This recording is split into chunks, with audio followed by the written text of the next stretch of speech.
Hi guys, this is Pestily and welcome to another Escape from Tarkov video.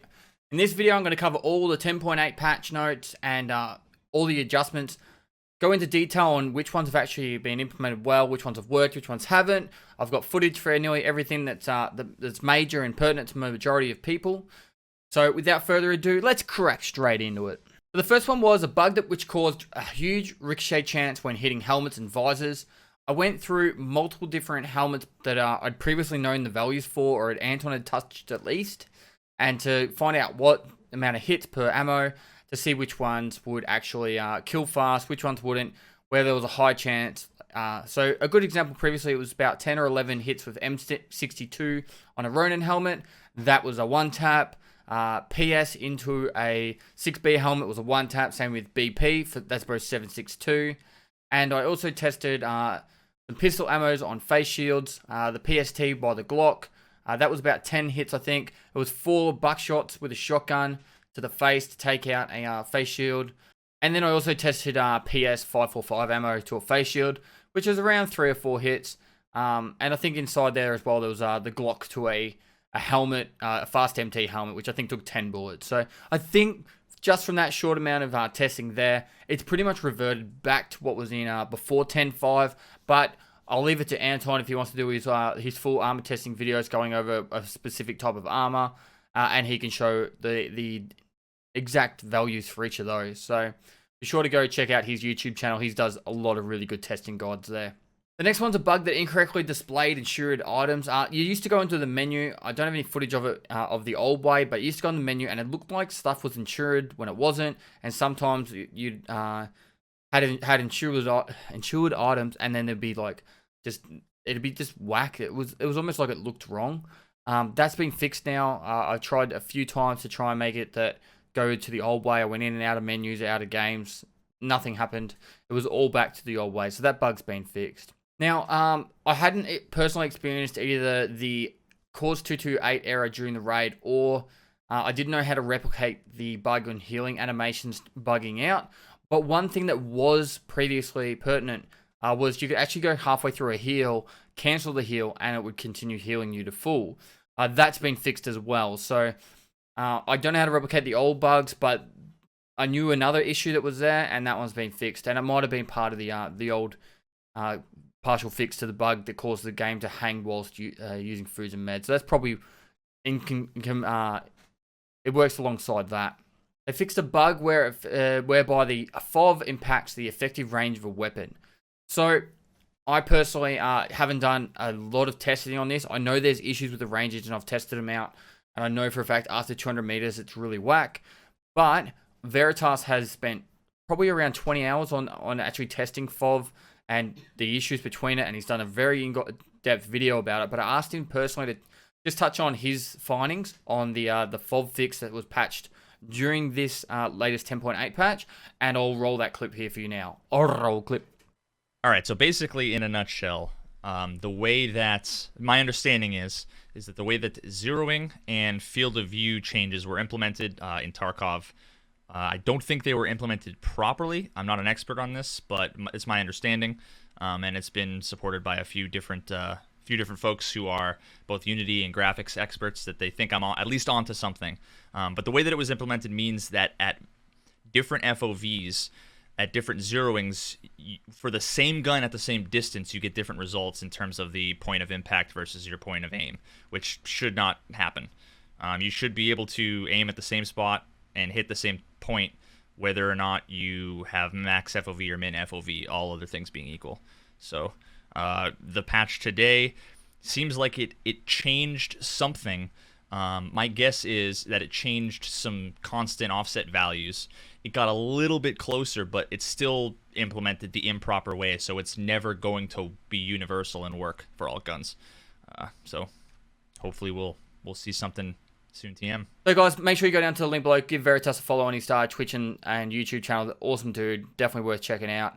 Does lots of very technical testing on the game. I try and work with him when I can, and he's part of the same stream team as me as well.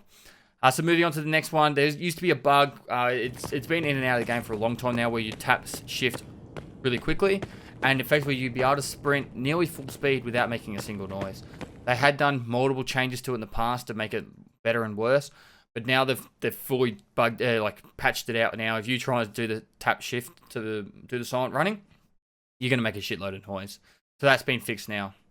Now there was a bug fix which was to stop the issue with delivery of the pass. We had to drop off a quest item in factory at night time. That's been fixed. They fixed the glitch linked to chest rig from the MP7 and secure container. So previously there was effectively an exploit where you could bind your MP7 to your hotbar and you could bring it out whilst putting your rig into your container. They've already patched that out. So effectively, like what would happen in the past, you kill that person and they'd have an MP7 in their hand, but you wouldn't be able to loot it. So that's been fixed. So no more weapon glitching there, which is awesome. There was a bug relating to dialogue sorting. So effectively, I would have a lot of new messages coming from random people, and that'd be the bottom of the message bar. That's now fixed. It's all back up the top. An error appears in the item inspection menu at the flea market. Haven't seen that one myself. A bug with name display on 1x1 containers. Haven't actually experienced that before. I'm guessing it's when you mark you tag your key bars. I'll chuck this in quickly. If you want to mark or tag one of your items, your containers, you literally just right click it, click tag, and you can write whatever name you want. So guys, if you don't know about that one, it's as simple as that. I get asked that question a lot. They've made adjustments to the sound when passing through bushes. It's now independent on on the character movement speed. I'm interested to see this done in further detail. I don't really have any evidence to go from the past, but I'll definitely find out more about this over the next few days of playing. Now, they've fixed several display issues with 2x9 monitors. Now, 21x9 monitors, I don't actually have a widescreen monitor, but SpadesCo does. And I asked him in his stream today about what he'd noticed about the fixes and changes. Really cool dude. He's got a really mellow, chill stream. Ex-military like myself, spent 8 years in the infantry like myself. So guys, go check him out. So the first issue was the game still opens up in 4x3, and then you have to manually change it to 21x9 every time you start the game. And then the menus, and particularly the traders, don't render at 3440 by 144p. 1440p, which means that the items are all out of whack. So, for example, he would say that if you're doing like a barter trade using backpacks, you wouldn't actually know what items you're trading for that backpack. So that's really annoying. He said generally everything inside the game is like once you're actually playing the game, it's a lot better. And there's not really any issues there besides the FOV. Now with FOVs, it feels like the scope or the iron sight is getting sucked to your face. And the best way to explain it is it's like you're getting extra zoom when you're aiming down your sight. So there still needs to be some adjustments there. It's good to see that SpadesCo is looking at that stuff. I'm actually getting a 21x9 inch monitor soon, which I want to do some testing on. And once I do get that monitor, I will be doing plenty of testing for Tarkov with that, just to find out what the issues are with that. So before I crack on anymore, please guys, go down, check out SpadesCo, really cool dude. It's got a really, really mellow, chill stream, definitely worth checking out.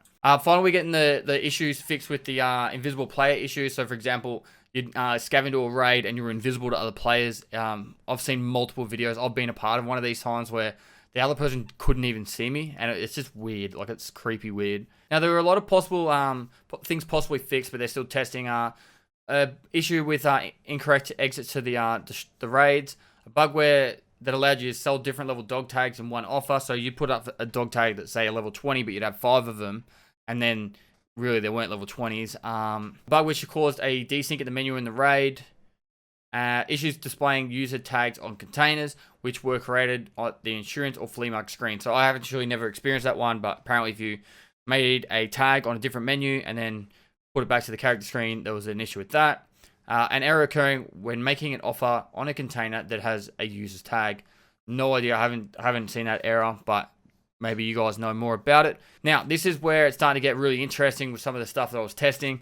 After match summary has been adjusted, right? So now you can see the damage dealt to the body and the armor separately. I don't really know if this is actually working properly, but I actually finished the raid. Actually, I didn't finish it, I died, and I got missing in action with negative 706 damage done. So there's definitely a bug or an issue with this new system that we've implemented with the after match summary.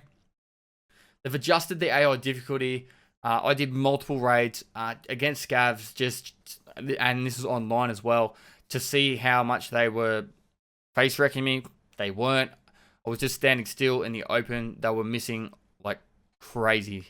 I think they've gone back to full potato mode, so we'll just see how that goes. You're probably going to get that instance where every now and then you'll get a one tap to the face, and that's just a part of life. That's part of Tarkov, I guess.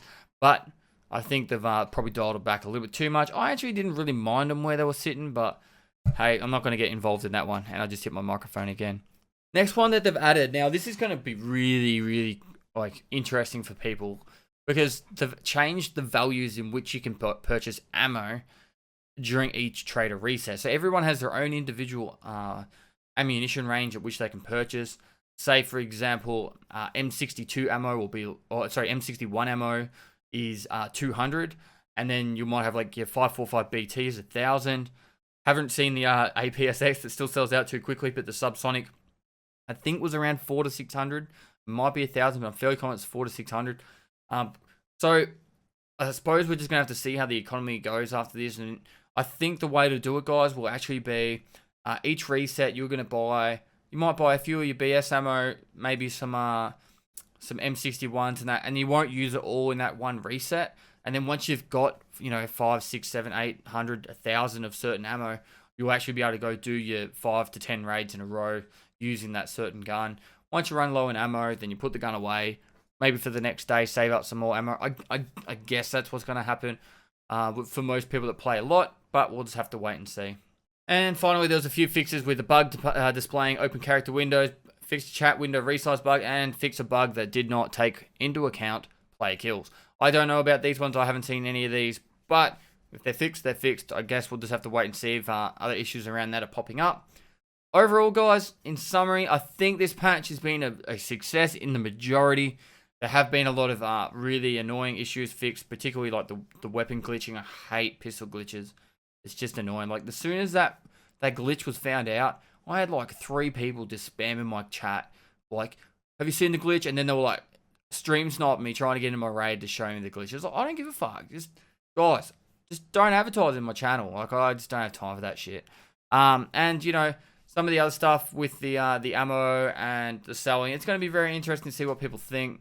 Overall, though, I guess people are going to be happy with the fact that the scavs aren't so aimbody anymore, so your scavs aren't going to be too much of an issue, and the helmets aren't OP anymore. So, guys, thanks for watching another video. If you liked it, give it a thumbs up. Subscribe for future content. I stream on Twitch 6 days a week. Go down to the link below. Give me a follow over there. Tomorrow, I will probably be starting my hardcore nomad or flea market challenge account. I'm not really sure the exact challenge yet. I still haven't totally decided. So I will be doing another 1 to 40. It'll probably take me about a week, I'd imagine. Maybe 6 days. We'll see. And, yeah, guys. Thanks for watching. And lastly, I'll see you next time. Don't you know, pump it up. You got to pump it up. Don't you know, pump it up. You got to pump it up.